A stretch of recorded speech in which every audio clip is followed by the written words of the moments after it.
Bonjour, bonjour, bonjour. Donc je vais vous réclamer un tout petit peu de silence, s'il vous plaît, le temps que j'intervienne. Autant vous dire que je n'ai aucun humour, donc ça risque de ne pas être drôle pour vous. Je plaisantais. Donc je suis Thierry Valgère, je gère l'agence de conception lumière qui s'appelle Le Point Lumineux. Nous sommes basés à Besançon, dans l'est de la France, mais nous intervenons un peu partout en France, en Europe, en Russie, dans le Moyen-Orient, Koweït, Arabie Saoudite, je ne sais plus, Liban, enfin bon bref. Et nous sommes assez présents chez vous au Maroc et je vous en remercie. Donc voilà, nous allons regarder déjà quelques points peut-être un petit peu techniques, scientifiques, et tout de suite après, je vous le promets, nous regarderons ensemble des images de projet et nous pourrons intervenir, chacun notre tour, si vous le souhaitez, pour pouvoir argumenter des conceptions lumière. Alors, la lumière est au service des utilisateurs et doit être intégrée dans son environnement. C'est un point de départ que j'ai choisi pour le déroulé de cette intervention. Ensuite, cher assistant, mais la lumière est surtout ce qui nous permet de voir ce qui est ou ce qui doit être mis en valeur. C'est important cette petite phrase qui a l'air de rien.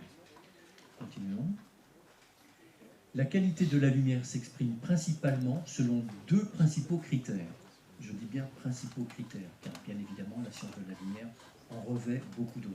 Mais nous intervenons simplement aujourd'hui sur ces deux critères-là, qui sont la température de couleur et l'indice de rendu des couleurs, ce qui nous permettra de mieux comprendre le projet que je vous montre là.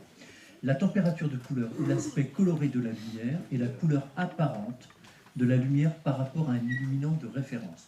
C'est une définition. Continuons. Un exemple de diffusion, d'utilisation des différentes températures de couleur sur un même site extérieur.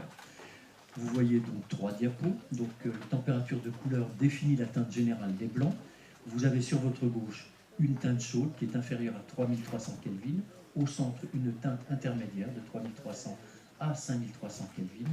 Et ensuite, sur la droite, une teinte froide qui est supérieure à 5300.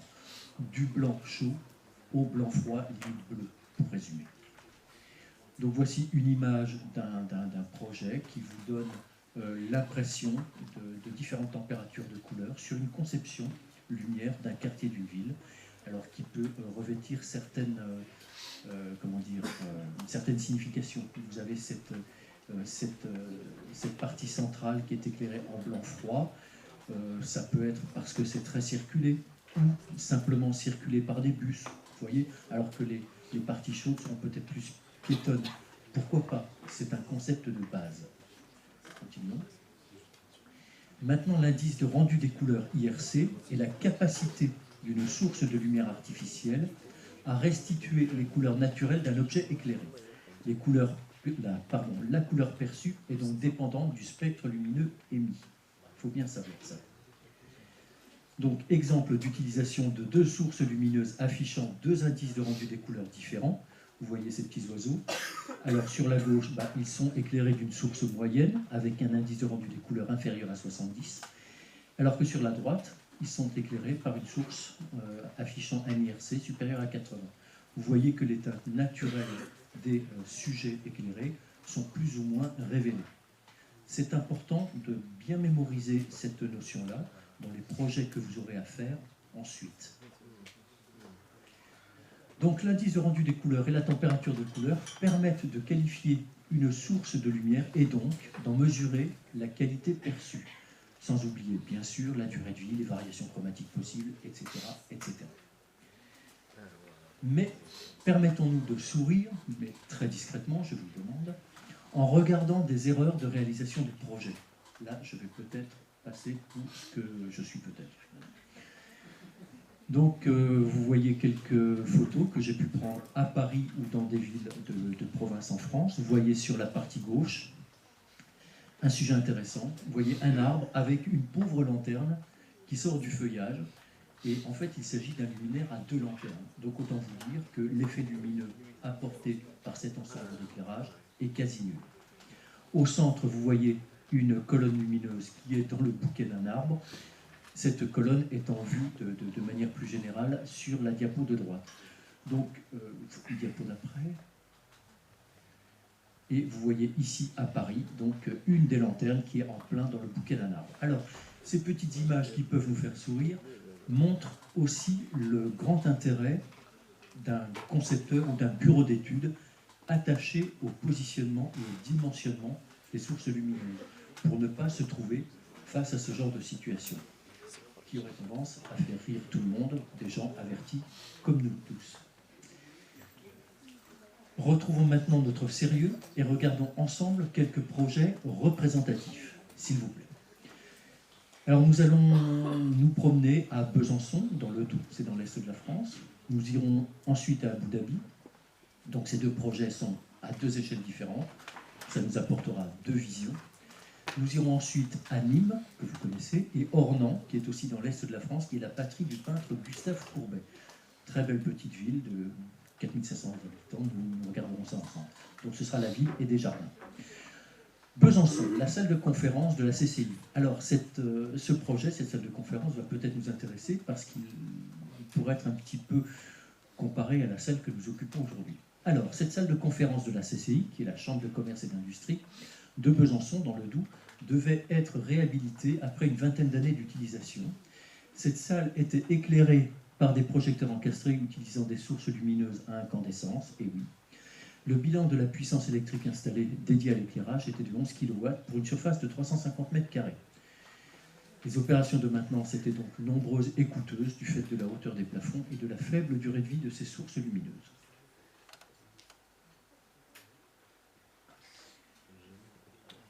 Maintenant, voici l'identité du département du Doubs, sa géographie, son histoire et ses artistes.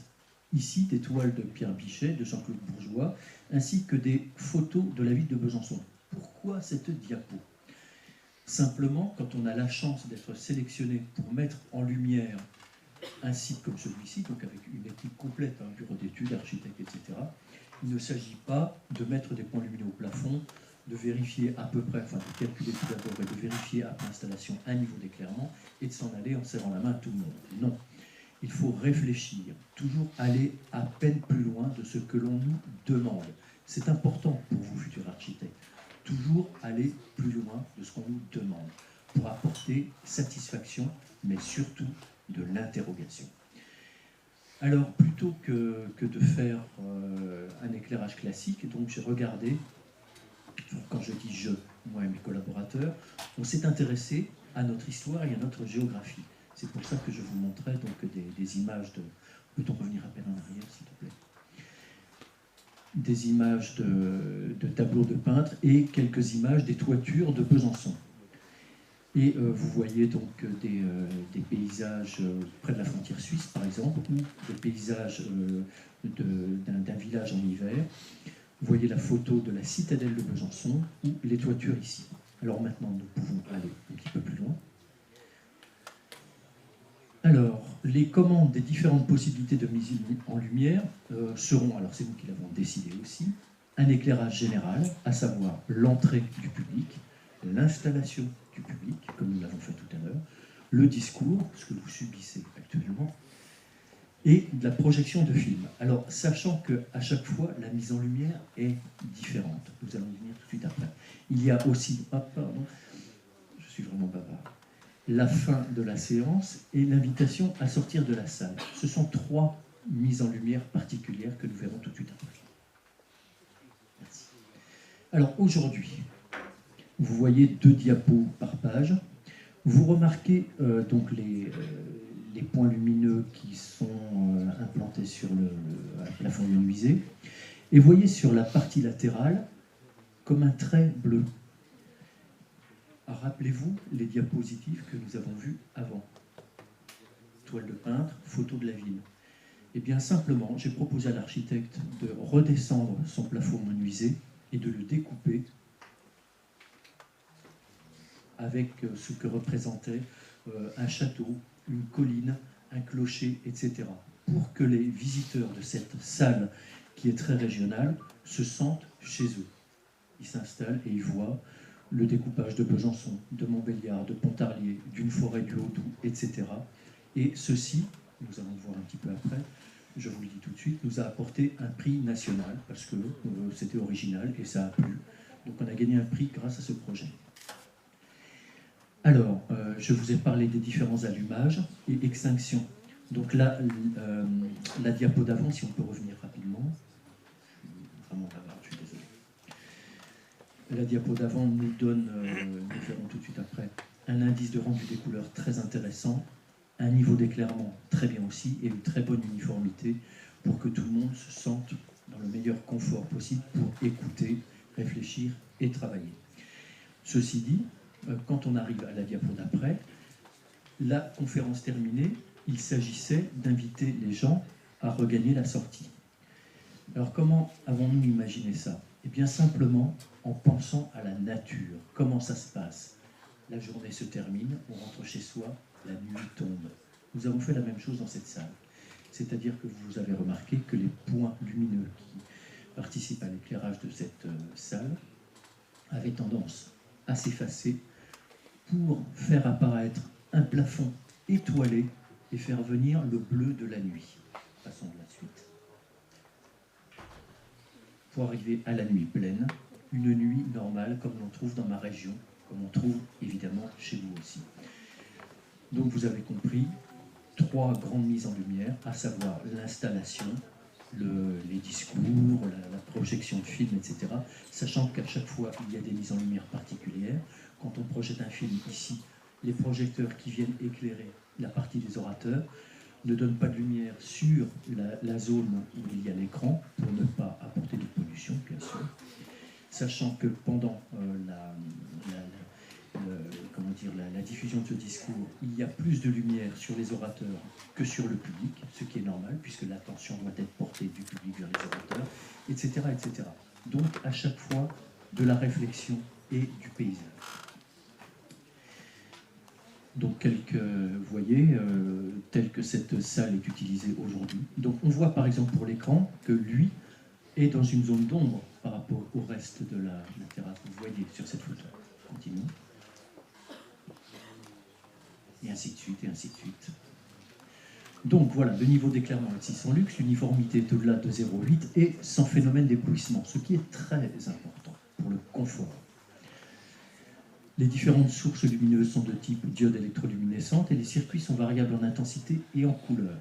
Le bilan de puissance est descendu à 3 kW en plein feu et la surface exploitable est maintenant de 400 m². Alors je dis 3 kW en plein feu parce que je vous l'ai expliqué, vous avez des variations. Donc c'est maximum 3 kW. Et en fait c'est 2,2 en temps normal. Si vous le voulez bien, nous allons quitter la Franche-Comté pour aller directement à Abu Dhabi. Et je vais vous montrer un projet que nous avons terminé, qui était le Présidentiel Palace, qui, alors là on n'avait fait que l'éclairage intérieur, pour un palais d'une surface au sol de 75 000 m², sachant qu'on a fait 3 niveaux. Donc ça vous donne une idée. Alors voici le site, ça vous donne une idée un petit peu de la géographie, voilà, donc la construction, etc. Waouh. Ouais, continuons. J'ai changé de... C'est plus toi? Pardon? Ah, d'accord. Alors maintenant, quelques salles de ce palais présidentiel, vous voyez un éclairage qui est très particulier. Il y a de l'éclairage fonctionnel, mais aussi décoratif et de mise en valeur. Il a fallu calculer tout ça. Et comment on calcule tout ça? Simplement en modélisant chaque pièce. Quand vous voyez l'architecture intérieure de ces pièces-là, autant vous dire qu'on a eu énormément de travail. Continuons. Vous voyez ce genre de diapositive, donc beaucoup de corniches, de lustres, etc., etc. Et à chaque fois, on a une très bonne uniformité et de très bons niveaux d'éclairement. Ok, continuons. Vous voyez, par exemple, ici, nous sommes dans une très très grande salle. Nous verrons ensuite les différentes données. Vous voyez des corniches lumineuses aussi. Continuons. Voilà, d'autres corniches ici, etc., etc. Continuons. Voilà, très bien. Alors, le même hall qui mesure environ 100 mètres par 100 mètres, sans poutres intermédiaires. Vous vous rendez compte du travail d'architecture. Pour une hauteur de 60 mètres, ça veut dire que pour trouver des niveaux d'éclairement de environ 500 lux avec des uniformités qui dépassaient les 0,8, il a fallu trouver les bons appareils d'éclairage avec les bonnes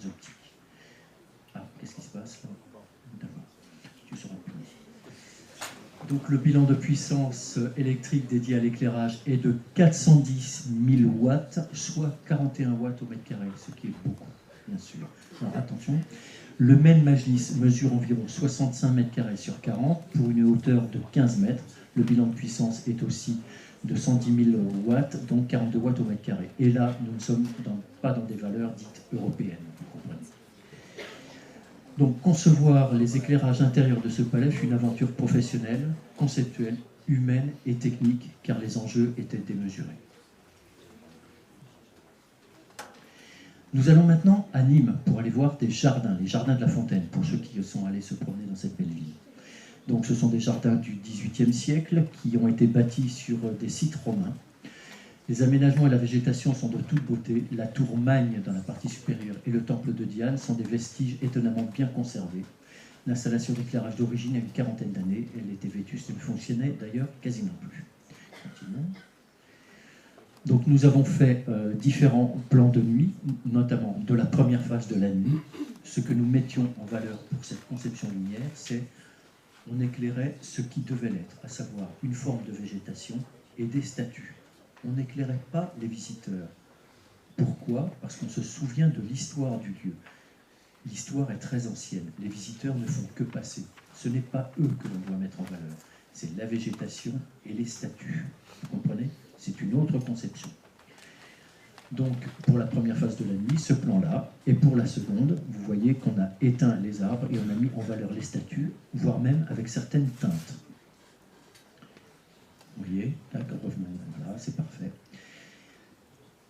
Continuons. Alors aujourd'hui, le soir, voilà ce que ça donne. Et là, nous pouvons faire défiler les diapos, une à une.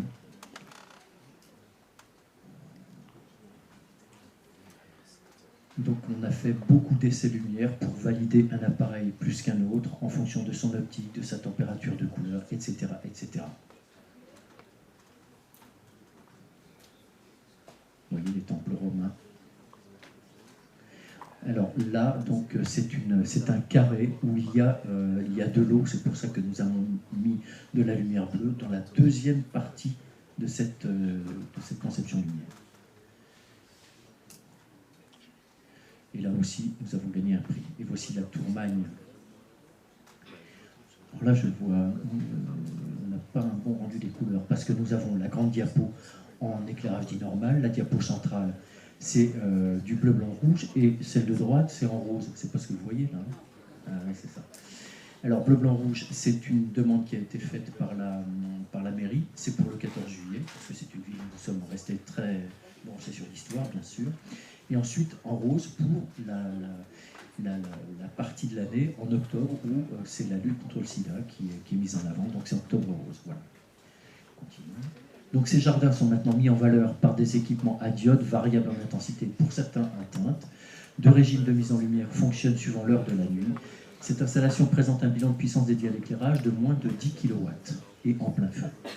Continuons. Allons maintenant à Ornans, sur le tracé de la Loue étant la rivière qui traverse cette petite ville. Alors, la ville d'Ornans, dans le Doubs, a souhaité mettre en valeur son patrimoine en se tournant vers une mise en lumière du tracé de la rivière dans la traversée de la vieille ville. Les maisons en encorbellement... Oh, tu vas trouver. Je t'en prie. Ben oui, mais je me défais. En encorbellement sur la ville. Les ouvrages d'art permettant le franchissement, quelques accès à la rivière et les placettes situées le long des berges. Et puis, souvenons-nous du peintre Gustave Courbet, né à Ornans. Nous verrons tout de suite après aussi. Il faut toujours se souvenir ou aller chercher ce qui s'est passé à l'endroit que vous éclairez. Et regardez, donc nous sommes partis sur l'idée qu'on n'éclaire pas la rivière, mais on éclaire le retour des maisons en encorbellement, avec une lumière qui est variable, c'est-à-dire que nous varions dans différents bleus et du blanc froid, et chaque maison en encorbellement a une variation qui donne ce mouvement qui fait penser à l'écoulement de l'eau, tout simplement. Continuons maintenant. Donc, vous avez un pont qui est éclairé aussi sur la partie intérieure, comme vous pouvez le voir. Continuons. Des luminaires qui ont été créés pour cette occasion-là. Des lanternes qui ont été installées dans différents petits jardins. Vous voyez.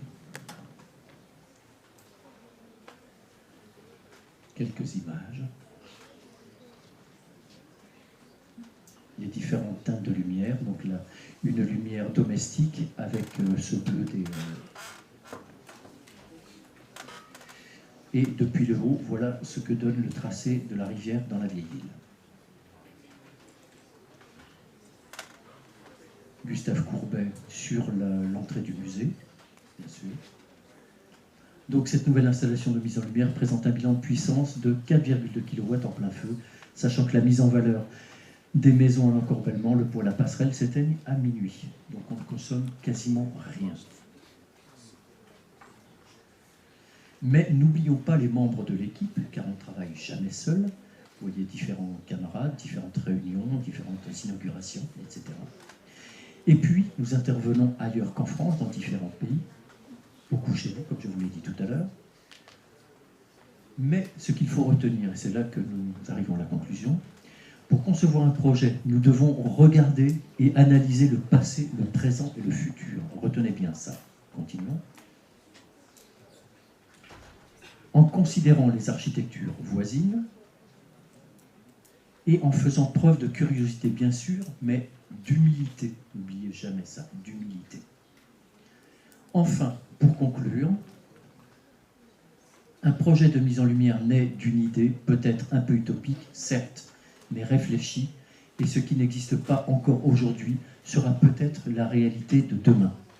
Je vous remercie pour votre attention islamique.